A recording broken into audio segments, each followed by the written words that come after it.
মা, তোমার বয়স বেশি হলেও তোমার ভিতরে এখনো অনেক টাইট। আমি একটু করলে আর পারব না।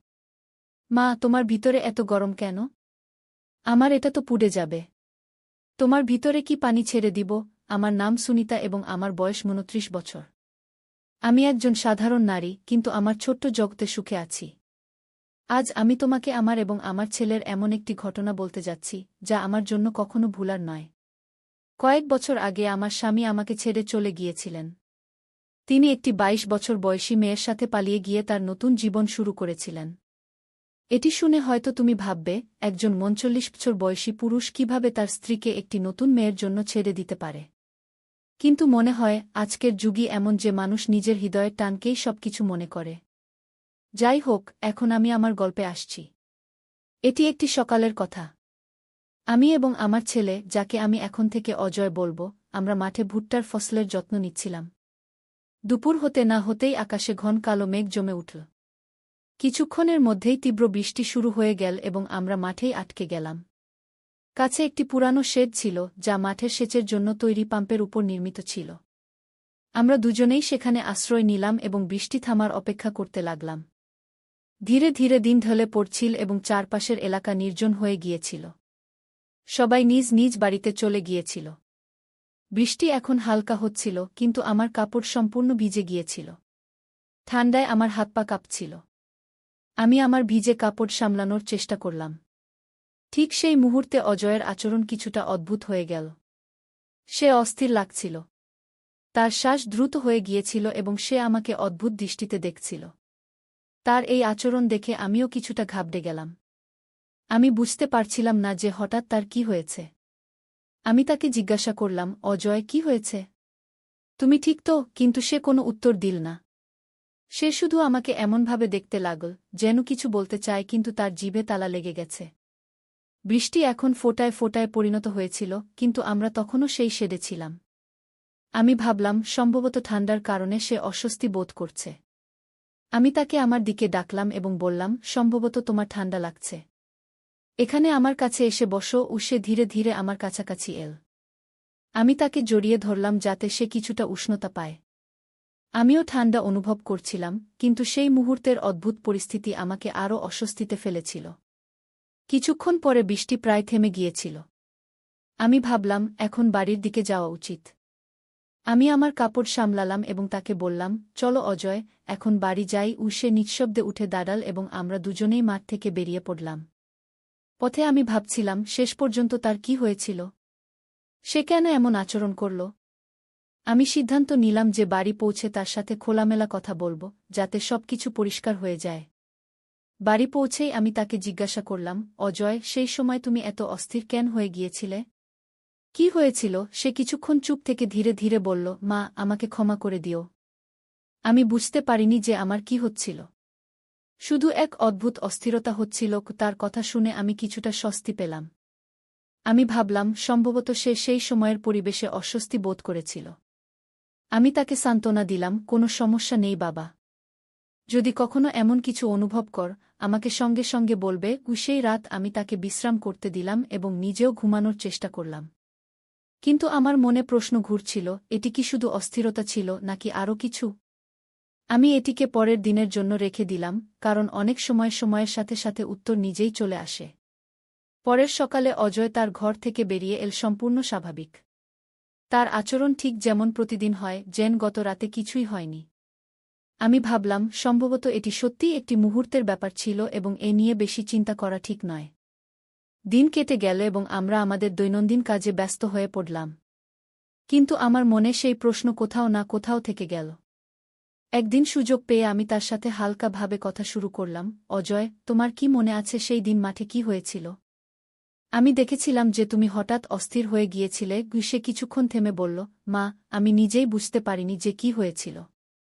সম্ভবত বৃষ্টি, ঠান্ডা এবং সেই নির্জন জায়গা আমাকে কিছুটা ভয় পাইয়ে দিয়েছিল। তার কণ্ঠে সত্যতা ছিল। আমি বুঝতে পারলাম যে সে সেই অভিজ্ঞতা নিয়ে নিজেও বিভ্রান্তিতে ছিল।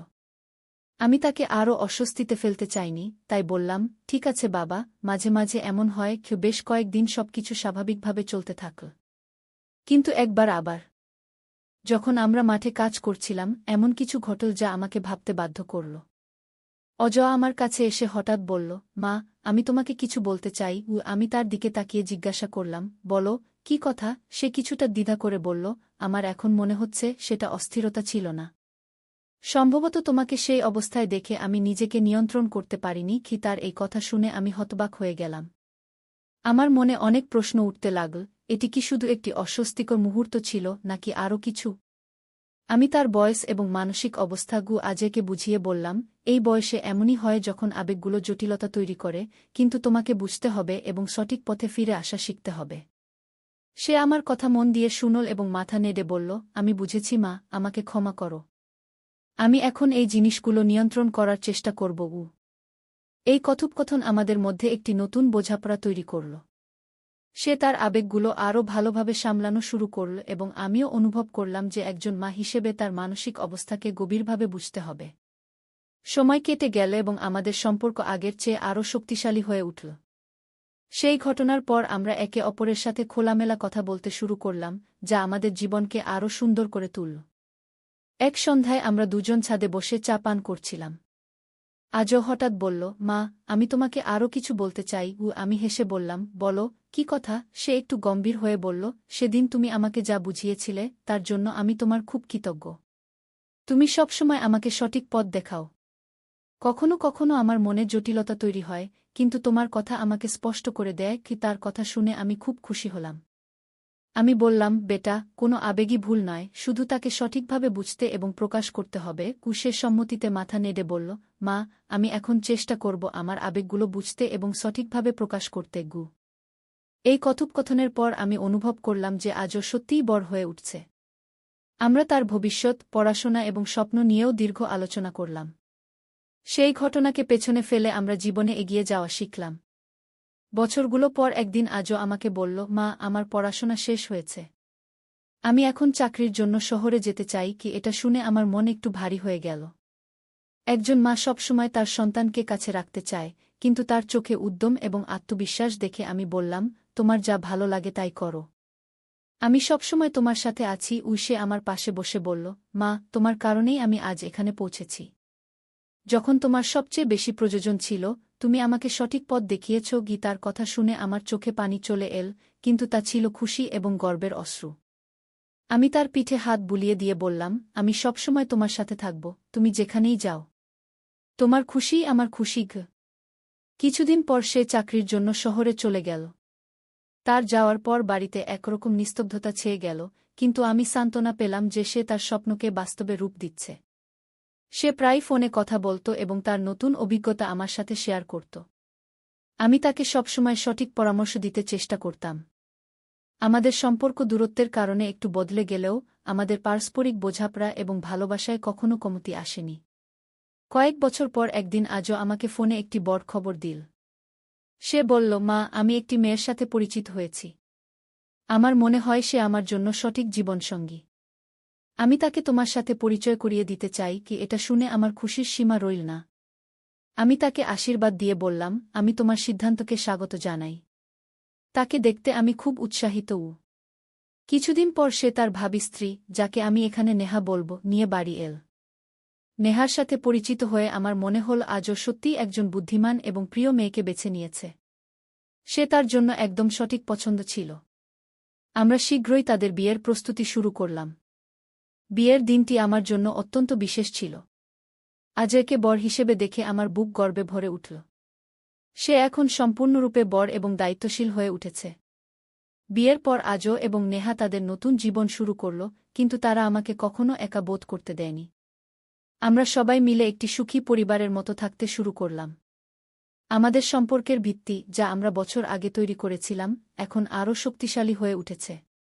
এখন যখন আমি পিছনে ফিরে তাকাই, তখন মনে হয় জীবনে যতই সমস্যা আসুক, যদি ভালোবাসা, বোঝাপড়া এবং খোলামেলা আলোচনা থাকে, তবে প্রতিটি সমস্যার সমাধান সম্ভব। আমার এবং আজয়ের মধ্যে এই গল্প শুধু আমাদের যাত্রাই নয়, বরং এটি এও শেখায় যে সঠিক সময়ে সঠিকভাবে কথা বলা সম্পর্কগুলোকে কতটা শক্তিশালী এবং সুন্দর করে তুলতে পারে। আমাদের পরিবার এইভাবেই সুখ এবং সন্তোষের সাথে এগিয়ে চলেছে। তো বন্ধুরা, এটা ছিল আমার গল্প। বলো, কেমন লাগল? তোমার মতামত অবশ্যই শেয়ার করবে।